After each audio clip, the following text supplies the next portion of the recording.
লড়তে হবে একসাথে।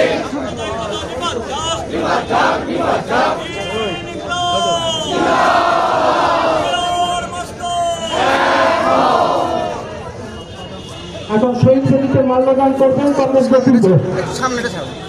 শহীদ চরণে আপন মনে রক্ত ঋণ শোধ করো, শত শহীদের রক্ত অমর শহীদ তোমাদের আমরা ভুলবো না, শত শহীদের রক্ত অমর শহীদ তোমাদের আমরা ভুলবো না। শহীদ প্রতীকে মাল্যদান করবেন ভারতের কমিউনিস্ট পার্টি মার্ক্সবাদী পলিট ব্যুরো নেতা কংগ্রেস ডাক্তার রামচন্দ্র দেব। এখন শহীদ প্রতীকে মাল্যদান করবেন ভারতের কমিউনিস্ট পার্টি